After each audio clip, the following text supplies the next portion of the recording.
Bismillahirrahmanirrahim. Alhamdulillah wassalatu wassalamu ala Rasulillah Muhammad ibn Abdillah wa ala alihi wa ashabihi wa man wala.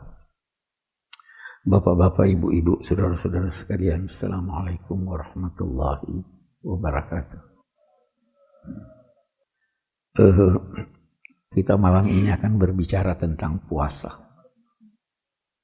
Baik, yang pertama ada pandangan dari pakar-pakar bahasa bahwa bahasa-bahasa yang digunakan oleh masyarakat itu mencerminkan substansi yang ditunjuk oleh kata yang digunakan untuk itu.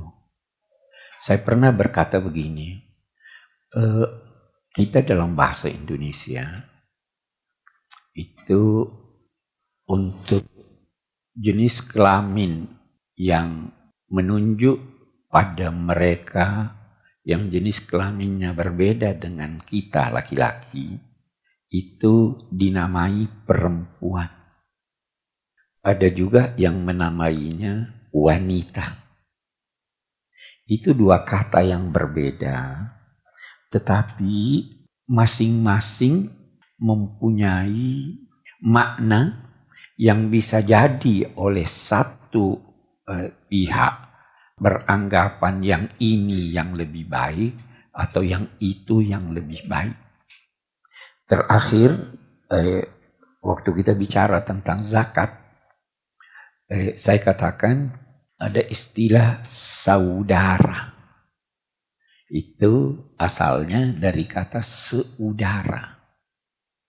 Untuk mencerminkan bahwa orang yang bersaudara itu memiliki kebersamaan sehingga apabila tercemar udara atau satu pihak seorang mencemarkan udara, maka dia akan terkena cemaran udara itu. Kalau dalam bahasa Al-Quran, saudara itu dinamai ikhwah.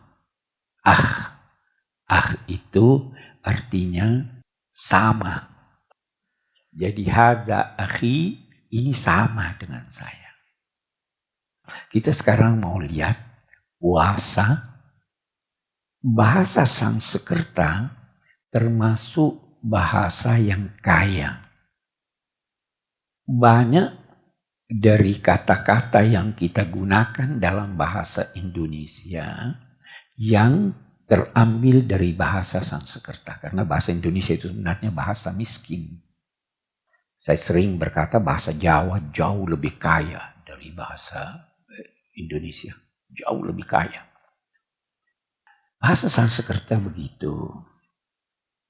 Hanya dari satu sisi, karena pertimbangan apa yang saya katakan tadi, bahwa setiap bahasa menggambarkan substansi yang diinginkannya dari pemilihan satu kata, maka tidak jarang penggunaan bahasa Sanskerta itu mengakibatkan tergambarnya sesuatu yang tidak diinginkan oleh bahasa agama. Nah, sekarang kita lihat puasa. Ini juga terambil dari bahasa Sanskerta. Asalnya upawasa. Terus dipersingkat puasa. W-nya sudah dibuang, diganti dengan puasa. Di beberapa kamus itu diartikan puasa menjauhi yang paling dekat atau yang paling disukai. Yang paling dekat atau paling disukai itu oleh nafsu kita makan, minum, perempuan atau lawan seks. Jadi menjauhi ini.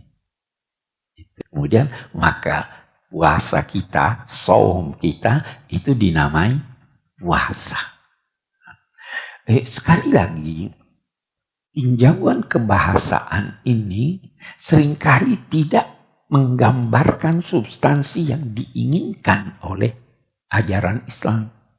Itu kata Prof. Naguib Al-Attas punya pandangan bahwa mengapa ulama-ulama kita lebih senang menggunakan bahasa Melayu atau menggunakan bahasa Arab daripada bahasa Sanskerta, karena bahasa Sanskerta sudah dimasuki oleh nilai-nilai ajaran non-Islam.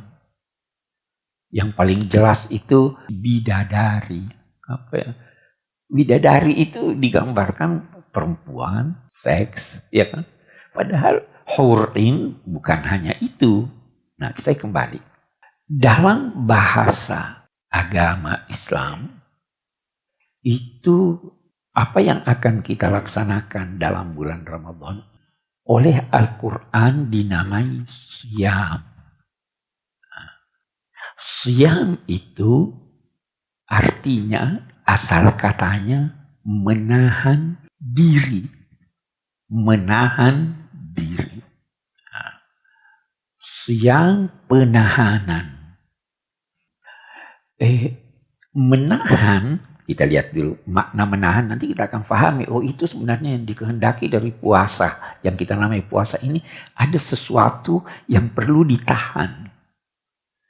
Yang ditahan itu adalah sesuatu yang bisa jadi akan keluar. Tahan, jangan keluar. Itu kan ditahan. Itu sebabnya dalam bahasa Arab, orang yang tertahan sehingga, tidak buang air besar, dinamai indahu imsak. Tertahan. Dia mau tapi tertahan. Ya kan? Kalau terlalu gampang keluarnya, itu dinamai ishal, gampang keluar. Jadi puasa itu adalah siyam dalam arti menahan. Kalau Anda tidak menahan, kita lihat dulu secara kebahasaan, Anda tidak dinamai puasa. Yang ditahan dalam puasa itu segala sesuatu yang mestinya tidak dikeluarkan, atau segala sesuatu yang tidak dikeluarkan karena mengharapkan sesuatu yang lebih baik. Jadi menahan. Saya merenung tentang ini, menahan. Saya berpikir begini, itu orang puasa yang tidur. Puasa enggak dia? Dia tidur. Apa yang dia tahan? Dia kan tidak menahan sesuatu itu. Enak aja. Ya kan? Tidur kok. Walaupun nanti ada itu riwayat naum saim ibadah, tidurnya orang puasa ibadah, siapa bilang? Ya, Anda menahan, mau tidur Anda tahan, jangan tidur. Mau makan tahan, jangan makan. Mau hubungan seks tahan, jangan hubungan seks. Orang tua tidak lagi nahan itu mau hubungan seks. Ya. Jadi inti puasa itu menahan. Menahan gejolak nafsu untuk memperoleh yang baik atau yang lebih baik. Substansinya di sini. Menahan. Itu sebabnya puasa sama dengan sabar. Sama dengan sabar. Nanti ada ayat, innama yuwaffas sabiruna ajrahum bighairi hisab. Allah menyempurnakan ganjaran orang-orang yang bersabar itu tanpa batas. Allah menyempurnakannya. Di hadis nanti kita ada baca, as-shaumu li wa ana ajzibi. Puasa itu untukku, saya yang beri balasan. Tidak ada yang tahu berapa balasannya. Karena puasa identik dengan sabar. Sabar adalah menahan gejolak nafsu pada saat Anda mampu menahannya. Itu sabar begitu. Saya pernah cerita kan, ada satu orang naik bus, diinjak kakinya. Dia mau marah. Dia lihat, tentara yang injak kakinya. Dia tahan enggak? Dia tahan, tapi itu bukan sabar. Itu bukan sabar. Itu takut. Ya toh? Sabar, saya mampu untuk ini, tapi saya tahan. Saya bisa makan kalau saya mau, tapi saya tahan. Saya bisa marah, tapi saya tahan. Itu makna kebahasaan imsak asyam. Menarik kalau kita baca Al-Quran. Ada dua istilah yang digunakannya. Ada satu siam, ada satu saum. Kalau apa yang akan kita hadapi di bulan Ramadan ini dinamai oleh Al-Quran siyam. Kutiba alaikumus siyam. Nah, kalau Anda menahan diri, mau bicara, tapi Anda tahan tidak bicara, itu dinamai saum. Kata ibunya Nabi Isa waktu melahirkan, kamu melahirkan ini. Dia kasih isyarat. Inni nazartu lirrahmani sawman falan ukallimal yawma insiya. Saya telah bernazar untuk saum. Nah, bukan siam.